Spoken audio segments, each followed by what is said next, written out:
오늘 복받은 사람이 나왔어요. 오늘 이 말씀을 통해서 아브라함과 이삭과 야곱에게 세운 언약에 관한 말씀을 잠시 묵상하려고 합니다. 우리가 지난 1년 동안 지금까지 살아온 세월들을 되돌아보면은 어느 한 가지도 하나님의 은혜가 아닌 것이 없습니다. 저는 이제 전철을 타면서 그런 생각을 해봤어요. 의동 전철이 굉장히 좋잖아요. 이제 타면서 사람들이 모이고 흩어지고, 그럼에도 불구하고 호흡할 수 있는 것 너무 감사한 거예요. 여러분, 우리가 그것을 일반 은혜 혹은 자연 은혜, 하나님 일반 은총이라고 그렇게 말합니다. 이 일반 은총은 하나님의 창조 사역 때부터 시작된 거예요. 공기가 언제 시작됐을까요? 물층으로 있는 지구, 그리고 갈라서 윗물과 아랫물로 갈릴 때 그 공간이 생기면서 공기층이 생깁니다. 그 공기를 우리가 마실 수 있고, 또 우리가 물을 마실 수 있고, 햇볕을 쬐을 수 있는, 이건요 너무 크기 때문에 돈을 받지 않아요. 여러분, 아주 큰 것은 무상입니다. 작은 것은 우리가 사고 팔고 해요. 그래서 서울에서 물세를 안 받아요.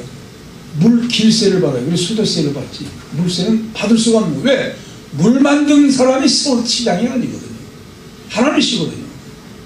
이 엄청난 은혜를 우리가 무상으로 사용하고 있어요. 큰 은혜는 잘 몰라요. 작은 건 누가 하나 사주면 고맙다고 하는데, 우리가 이 큰 은혜를 날마다 하나님의 베푼 가운데 우리가 사용하고 있잖아요. 너무 감사한 거예요. 제가 지금 공기가 없다고 하면 숨을 못 쉰다고 하면 말씀을 전달할 수 있고, 여러분이 이 자리에 설 수 있겠습니까? 너무 하나님의 은혜에 감사해요. 이 바로 태초 천지를 창조하실 때부터 지금까지 성령께서 관할하고 계신 거예요. 그런 가운데 우리가 일반적인 은혜를 받고 다 살고 있습니다. 그러나 그보다 더 귀한 은혜 또 무엇입니까? 에베소 1장 2장 1절은 허물과 죄로 죽었던 우리를 살리셨도다 그랬어요. 이미 죽었다는 거예요. 언제부터? 아담이 선악과를 따먹을 때부터 죽음이 들어온 거예요.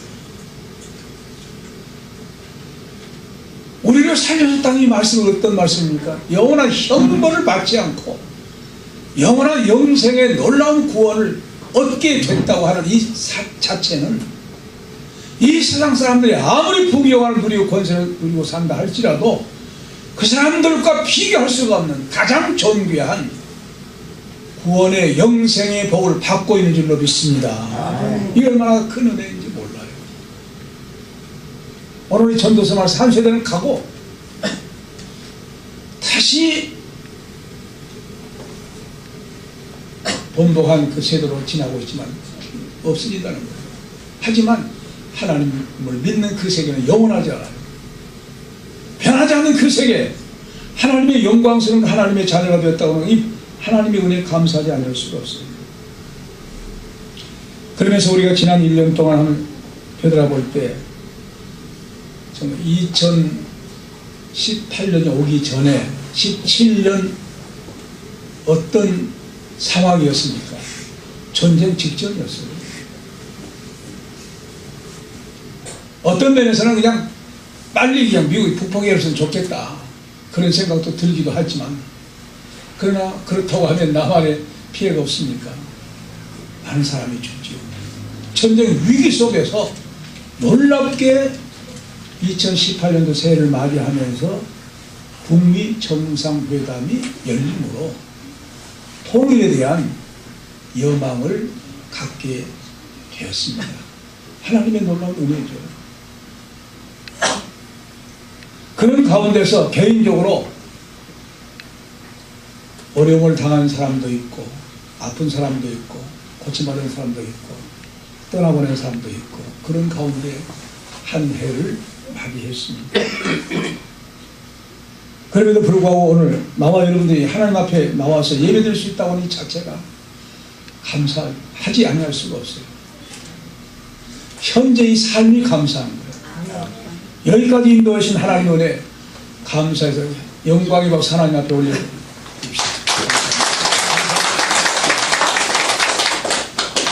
자, 그럼 이제 마지막 밤을 우리가 고치셔서 이제 새해가 되었습니다.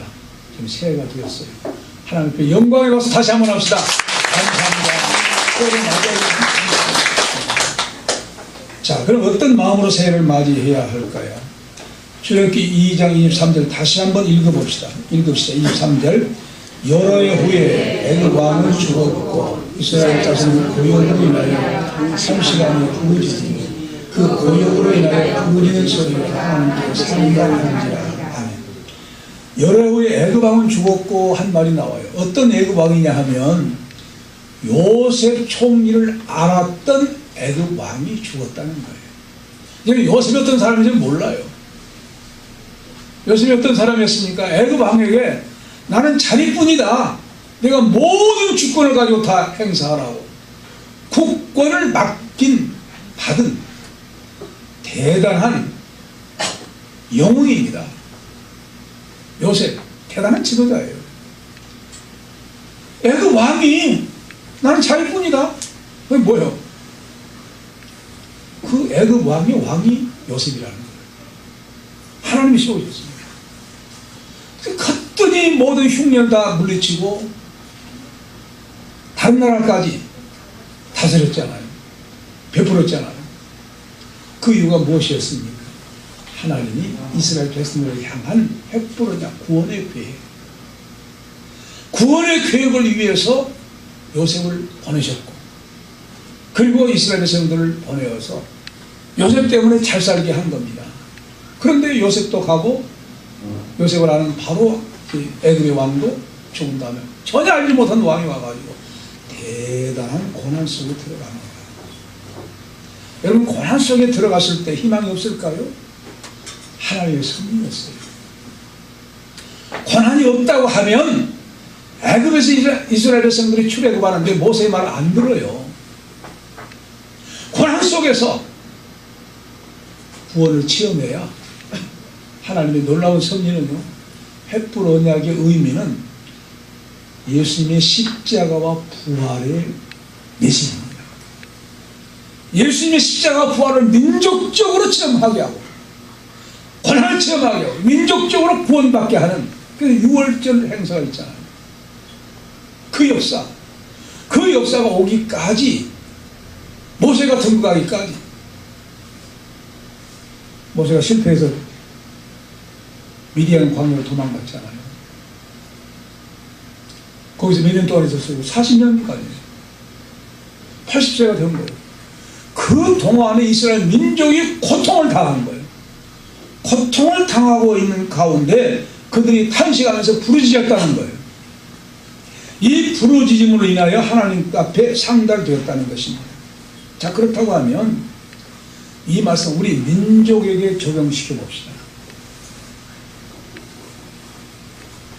우리 민족 가운데 어떤 사람들이 고통을 당하고 있었던 것입니까? 이북에 있는 내 숨어서 하나님을 섬기는 지하교회들이에요.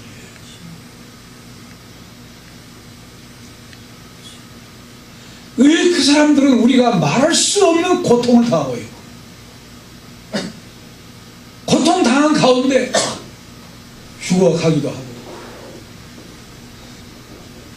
이북에서 월남한 영국 태영호 공사가 한 말이 기억납니다. 이북에 남한산 교회가 지원해가지고 교회당 지었잖아요. 거기에 들어가지 못하고 밖에 있는 어떤 사람이 아주 기뻐하더래요. 그래서 왜 그렇게 기뻐하냐고 그랬더니 이제 죽어도 한이 없다. 교회당이 세워져서 교회당이 세우니까 이제 죽어도 한이 없다고 한 말을 하더래요. 그렇게 그 말하면 죽죠. 이제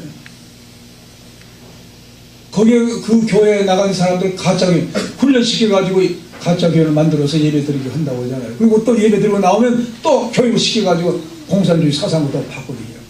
그런 사람들이 모인 교회당이에요. 그럼에도 불구하고 그 광경을 보고 들어가지 그 광경을 보고 기뻐하다는 거예요. 그렇다고 하면 뭐예요?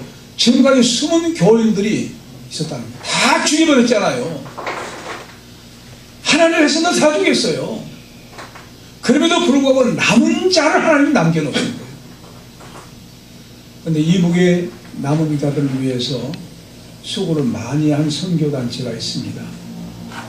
그래서 선교단체를 통해가지고 성경을 보내고, 그래서 교인들이 숨어서도 예수님을 믿는, 그러다 잡히면 또 가서 고통당하고. 그 사람들이 기도가 얼마나 간절할까요? 우리 기도가 달라요. 저는 어렸을 때부터서 예수님을 믿는 신앙생활을 했기 때문에 늘 교회 가면 남북 통일을 위해서 기도하더라고요. 통일을 기도해요. 계속 기도해요. 기도를 해온 거예요. 이 이남에서 살면서 자유를 누리면서 살면 우리가 한 기도와 고통을 당하면서 언제 죽을지 모르는 그런 상황 속에서 눈물로 하나님 앞에 한숨 지으면서 기도하는 그들의 기도, 하나님께서 안 들으셨을까요? 70년이 됐어요. 들으신 거예요. 들으셨기 때문에 금년, 작년 이제 2018년도 작년이 되어버렸습니다. 2018년도에 북유회담이 왜 성사되었느냐? 그분들이 한없이 눈물로 간구한 그 기도가 70년 동안 했기 때문에 그 기도 하나님께서 들어 응답해 주신 역사인 줄로 믿습니다. 하나님이 놀라우셨어요. 24절을 한번 읽어봅시다. 24절, 다시 24절. 하나님이 그 고통소리를 들으시고 아브라함과 이삭과 야곱의 세운 언약을 기억하사. 자, 그런데 이 성경에서요 놀라운 말씀이 있어요. 항상 아브라함과 이삭과 야곱이 묶여서 나와요. 왜 이렇게 아브라함과 이삭과 야곱 묶여서 나왔을까요? 그들에게 언약하신 말씀이라는 거예요. 언약하시기 때문에, 하나님이 약속하시기 때문에. 어떤 약속? 창세기 12장 3절 아브라함에게 언약하시죠. 너로 인하여 모든 족속이 복을 받으리라. 그건 우리 한글 번역이고, 제가 번역한 건 뭐라? 하나님을 경배하리라. 하나님을 송축하리라. 믿으시기 바랍니다. 아멘. 그 말씀이요 아브라함에게만 한 것이 아니고 이삭에게 해요. 똑같이 이삭에게. 또 이삭이 한 것만 하지 않습니다. 야곱에게 해요. 이삭에게는요 26장 4절에 내 자손을 하늘의 별들과 같이 번성케 하는 이 모든 땅을 내 자손에 주리니 내 자손을 인하여 천하 만민이 또 하나님을 송축하리라. 하나님 경배하리라. 같은 말씀이 이삭에게 또 하여요. 근데 야곱에게 또 합니다. 야곱이 어떻게 됩니까? 야곱이 속여가지고 장자의 복을 받기 위해서 거짓말 해가지고 받지. 어머니와 짝이 맞아가지고. 야곱이 그렇게 해가지고 복을 받으면 안 되거든요. 왜? 거짓말로 시작했는데 거짓말이라도 그 장자복을 받은 수당하고 가리지 않고 되겠습니까? 안 되죠. 반드시 야곱은 회개의 과정, 성화를 거쳐야 돼요. 그래서 아브라함 그러면 믿음의 조상,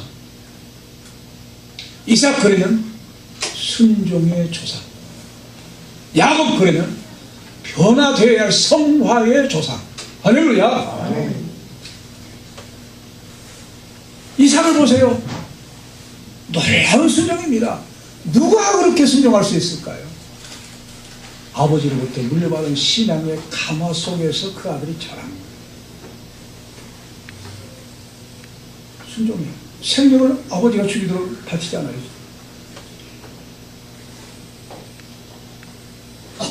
종들 같이 가다가 이제 곧 모리아산에 지시할 땅에 가까우니까 여기서 너희들 기다리고 있어. 그리고 아들하고 예, 올라갑니다. 아버지께 묻잖아요. 나무를 있는데 아버지 번제할 어린 양은 어디 있습니까? 그 질문할 때 아버지 아브라함이 얼마나 마음이 아팠을까요? 아브라함이 뭐라고 대답합니까? 번제할 어린 양은 하나님이 예비하실 것이다. 아, 그 믿음대로 됐죠. 지금 아들을 데리고 가서 제물로 바치게 되어 있는 거예요. 그럼에도 불구하고 믿음으로 그 대답을 해요. 막 치려고 했을 때 하나님이 얼마나 급하게 부릅니까? 아브라함아, 네 아들이 손을 대지 말라고. 그게 돌아보니까 수양이 있어. 대신 바쳤잖아요. 그 엄청난 순종, 생명을 바쳐버린 순종, 예수님의 모형을 보여주신 것이죠. 그러니까 이삭은 어떤 복을 받아요? 농사를 지음에 몇 배나 되었고 100배나 주었고 100배면요 늘 엄청난 그건 거부가 될 수밖에 없어요. 100배면 생각해보세요. 저 200마디 200마디 한 마디에 200평이라고 하죠. 200. 그래서 쌀 두 가마니 난다고 하면 200가마니 난 거예요. 기적입니다. 하나님 막 부어주신 거예요. 그것 때문에 순종 잘해서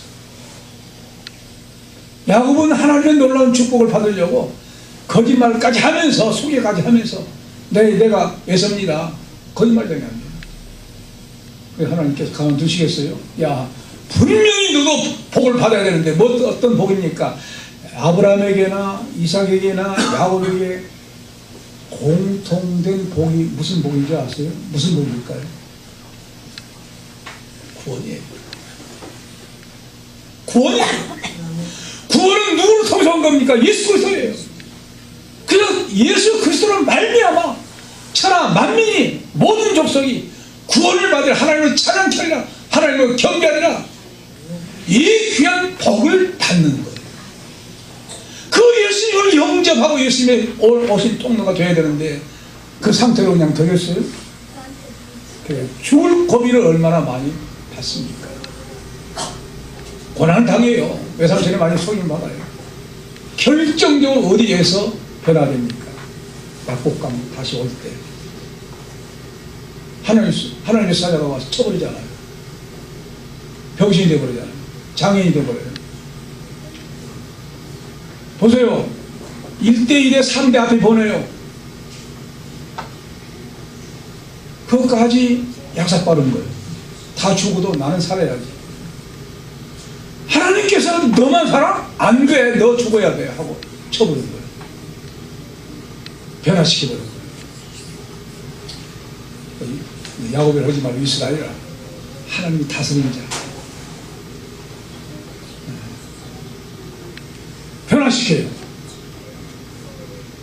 물론 이제 그가 하나로 가기 전에 돌을 베개하고 잘 때 하나님께서 말씀해 주시는데 28장 14절에 똑같은 말씀이에요. 땅의 모든 족속이 너와 네 자손을 위해 복을 얻으리라, 하나님을 성취하리라, 경배하리라. 똑같이 아브라함, 이삭, 야곱의 똑같이 그리스도예요. 예수 그리스도예요. 구원이에요.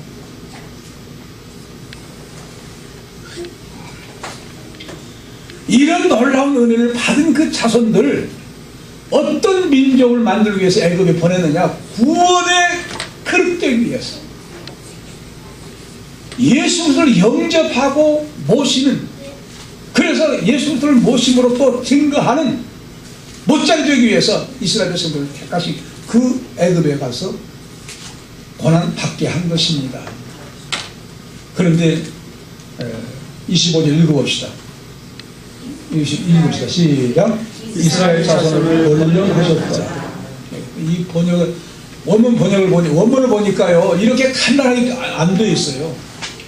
하나님이 이스라엘 자손을 보셨고 하나님이 아셨습니다. 그런 말씀입니다. 하나님이란 말이, 엘로힘이란 말을 두 번이나 다 빼버리고 그냥 번역을 한 거예요. 왜? 그 앞이 이제 24절에 하나님이란 말이 들어있으니까 계속 해서 그냥 빼버리고 이스라엘 자손을 벌려 마시다 그랬는데, 하나님이 이스라엘 자손을 보셨고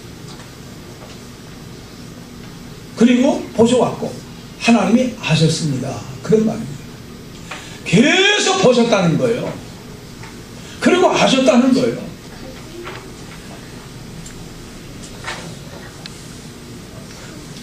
그러니까 새 믿음의 조상들의 공통점이 무엇이라고 했어요? 예수 그리스도라고 했어요. 갈라디아 3장 16절에 나오잖아요. 여섯 자손이라고 한 분 예수 그리스도. 어떤 복의 구원이죠. 공통돼요. 근데 오늘 이 말씀 가운데 우리가 뭘 할 수가 있어요? 나와 여러분들이 혹 고통을 당한 때 있습니까? 누가 보시고 있는 거예요? 하나님 보시는 거예요. 하나님 들으신 거예요. 신음소리 들으신 거예요. 그렇다고 하면 신음소리 듣고 보신 하나님이 가만두시겠어요? 구원하시겠다는 거예요. 구원하신 줄로 믿습니다. 어떤 고난 가운데서도, 어떤 어려움 가운데서 왜 어려움이 있느냐? 하나님께 나에게 구원을 치닫게 하신 하나님의 선심을 그렇게 믿고 소망 가운데 절망하지 마시기 바랍니다. 역시 이북의 내 동포들, 특별히 예수 믿고 감옥에 갇힌 사람들 다 보시고 들으시고, 그래서 무엇을 보내신 거예요? 트럼프를 보내서 북미 회담을 하게 한 겁니다. 이북에 겁박을 줘가지고 안 들으면 치겠다. 미국이 친다고 하면 이북 없어져 버려요. 아무것도 아니에요. 먼저탄 만들어 수도 만들어 그거 아무것도 아니에요. 어떻게 세계 강국을 대할 수가 있겠습니까? 말도 안 되는 거예요. 그러니까 그 외무부 장관이 유엔 사무총장한테 제발 전쟁하지 않도록 해달라고 사정했잖아요. 본성이 드러난 거예요. 그런 놀라운 역사가 무엇 때문에 이렇게 이루어졌을까? 우리는 표면적으로 북미 회담이 통일되겠구나 그렇게만 생각하는 천만의 말씀. 고난당한 이북의 지하 성도들, 그들의 탄식, 그들의 눈물, 그들의 고통, 때가 된 것이 그만 받을 때가 된 거예요. 70년이 찬 거예요. 7은 무슨 숫자입니까? 완전 숫자예요. 고난 되었다. 이런 하나님이 일하실 때, 고난하실 때. 왜 그러면 그들이 지금까지 고통을 당했을까요? 올라가면 기독교가 평양 외 교회라고 하고, 평양 밖 성문 밖 교회라고 하고, 성문 외 교회라고, 한문으로 하면 성문 외 교회, 우리 한글 그대로 하면 성문 밖 교회, 평양 안에 성문 밖 교회에 당해서 1938년 9월 9일 이 구자라고 하는 이 공산주의 숫자는 언제든 구자로 나와요. 뒤집으면 뭐예요? 6자예요. 666자예요. 놀라워요. 거기서 장로교, 감리교 이 사람들이 장로면 그 교회당에서 시스탄배 결의한 거예요. 너희들 우상을 섬겨? 한국의 예루살렘? 안 돼! 공산주의 아지트가 된 거예요. 다 교회당 무너뜨리잖아요. 그러나 때가 차서 하나님께서 이 민족 그들의 고통 소리 들으시고 우리의 끈질긴 통일을 위한 염원에 대한 기도를 들으시고 하나님께서 트럼프 대통령을 통해 가지고 역사한 게 된 줄로 믿습니다. 그런데 여러분, 지금 우리가 이 정부에서 하는 일은 어디로 간다고 합니까? 헌법의 자유를 빼버리고, 그래서 낮은 단계 연방 통일로 가려. 그건 어디서부터 시작해요? 김대중 대통령부터 시작해요. 그래서 구체적인 거예요. 그렇게 되면 공산화 사회주의로 돼요. 사회주의. 안 되죠. 우리 자손들이 어떻게 되겠습니까? 공산주의 세계 속에 사회주의 세계 속에 또 제한받으면서 자유 제한받으면서 신앙생활 할 수 없도록 그렇게 살아가야만 되겠습니까? 안 되잖아요.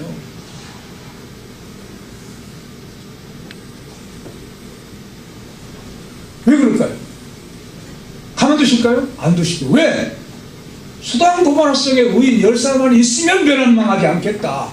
의인 10사람이 나와 여러분들이 되고 또 이북의 지하 성도들이 있기 때문에 그분들의 간구 하나님께 들으시고 또한 하나님께서 이 나라 민족을 종말에 제2 이스라엘 민족이 제2 히브리 민족이기 때문에 쓰시기 위해서 반드시 하나님이 역사하실 줄로 믿습니다. 그런 뜻을 가지고 간다 할지라도 못하게 막으신 하나님이에요. 못하게 돼요. 정부 뜻대로 안 돼요. 하나님의 뜻이 이루어져요. 믿습니까? 그러나 하나님의 뜻은 무엇을 통해서 이루어지도록 하십니까? 우리 성도들의 간구, 기도, 애끓는 이북 지하 성도들의 간구, 끊임없이 하나님의 복음 통일되기 위해서 기도하는 성도들의 간구를 들으시고 하나님의 뜻은 정해놨다 할지라도 예레미야 29장의 말씀을 보였잖아요. 바벨론 70년이 차면 다시 돌아오게 한다. 그 다음에 뭐라고 했어요? 그럴지라도 너는 내게 그런데 너희는 내게 부르짖으라. 할렐루야. 반드시 하나님의 뜻과 기도는 합해져서 이루어지게 된다. 왜? 그들을 통해서 영광 받으시기 위해서, 기도하는 사람 통해 영광 받으시기 위해서, 구원을 더 체험하기 위해서. 그러므로 그렇게 통일되어야만 우리 자손들이 마음 놓고 하나님을 섬기면서 주님 오실 때까지 복음을 증가하는 제사장국가, 선지자국가, 왕적인 귀한 사명 감당할 수 있도록 하기 위한 하나님의 섭리가 있는 줄로 믿습니다. 아멘. 우리는 이 일을 위해서 계속해서 하나님께서 권력하셨다, 지켜보시고 하셨다, 구원하시기 위해서. 그러므로 대한민국 반드시 복음으로 인한 대한민국 위주의 복음 통일 반드시 될 줄로 믿고 되기 위해서 또 기도하기 위해서 하나님의 놀라운 역사가 새해에 더욱더 점점 가까이 가는 하나님의 놀라운 복음 통일을 가까이 가는 새해를 맞이하고 그 맞이함으로 말하면 우리와 우리 모든 신앙 세계가 더 복되는 그런 복을 받는 새해가 되시기 바랍니다. 아멘. 은혜로우신 하나님 아버지 감사드립니다.